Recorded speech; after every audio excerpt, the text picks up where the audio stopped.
Hello guys what's up. तो कैसे आप लोग? मैं हूँ एनिमे स्विंग।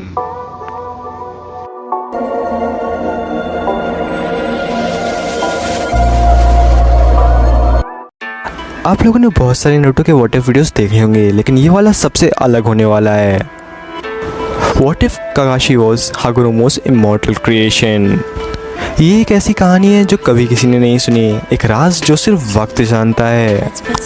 ये एक ऐसी कहानी है जो कभी किसी ने सुनी, एक राज जो सिर्फ वक्त जानता है। सोचिए अगर काकाशी हताके एक निंजा नहीं, एक छुपी हुई लेजेंड होता, एक इमॉर्टल वॉरियर बनाया गया खुद सेज ऑफ सिक्स पाथ हागुरोमो ओज़ुकी के द्वारा। ये एक ऐसी कहानी है जो कभी किसी ने नहीं सुनी, एक राज जो सिर्फ वक्त जानता है, एक ऐसा बीइंग जो 18 साल के बाद कभी बूढ़ा नहीं हुआ, जैसे जिसके पास है इन्फिनाइट चक्रा और इटर्नल हीलिंग, और सबसे बड़ी बात उसकी दोनों आंखों में होता है इटर्नल मांगे के शारिंगान, लेकिन वो दुनिया से इस सोच को छुपाए रखता है।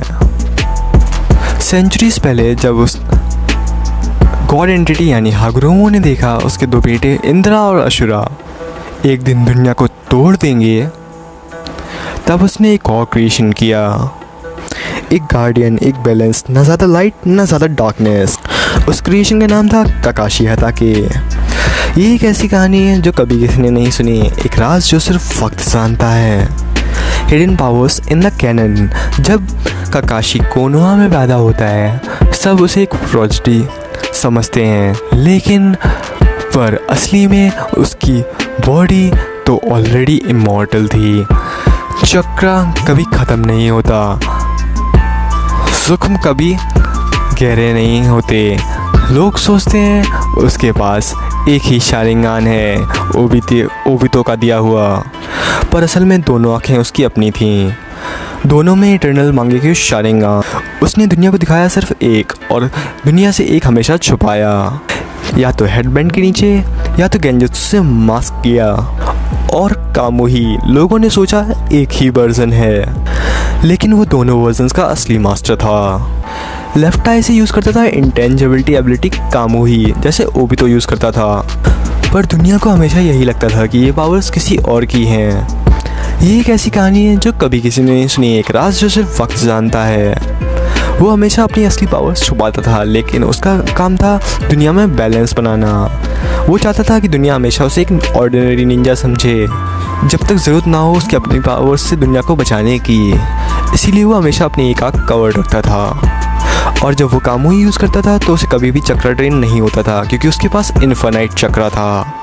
ओबितो का गिरना, रिन का मरना, मिनाटो का मरना सब होता गया जैसा होना था, लेकिन हर जगह कहीं ना कहीं काकाशी क्वाइटली डेस्टिनी को गाइड कर रहा था। टीम 7 के साथ उसका असली मकसद था नारुतो और सास्के को बैलेंस देना, एक असुरा और एक इंद्रा जैसे हागुरोमो के बेटे, इनको एक पाथ पर लाना। जब पेन अटैक करता है तब काकाशी मर जाता है, बट रियलिटी में वो सिर्फ रीसेट होता है, like a divine check point.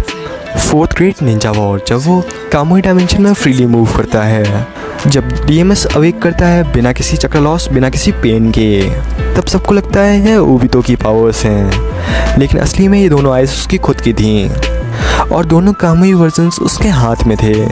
वो लेफ्ट से खुद को टेलीपोर्ट करता और राइट से खुद को इंटेंजिबल बनाता, बैटलफील्ड पे एक गोश्त की तरह मूव करता था, और जब कागुया और दोस्त के सामने आती है तो अपने दोनों आइज की पावर्स को वो एक साथ यूज़ करता है, अपनी फुल पावर को शो करता है, बिना रिकॉइल, बिना किसी लिमिट। जब बैटल ख़त्म हो जाती है तो हागुरोमो से क्वाइटली कांटेक्ट करता है, तुमने बैलेंस बना दिया, लेकिन दुनिया को कुछ नहीं पता चलता। सब सोचते हैं काकाशी सिर्फ एक महान सेंसे था, पर हकीकत में वो था एक इमॉर्टल वॉरियर जो हर युग में लौट सकता है, और जब भी उसकी ज़रूरत होगी वो वापस आएगा। तो क्या लगता है आपको, काकाशी सिर्फ एक शिनोबी था या फिर एक टाइमलेस लेजेंड जिसे बनाया गया था शुरू से ही to protect the world silently? Comment में ज़रूर बताएं, और like and share and subscribe करना ना भूलें। अगला व्हाट इफ कौन सा हो? ये मेरा पहला व्हाट इफ है, तो कमेंट करके ज़रूर बताएं अगला व्हाट इफ कौन सा हो। देखते हैं आप लोग क्या चाहते हैं। Thank you so much for watching, thank you for supporting us. Sayonara.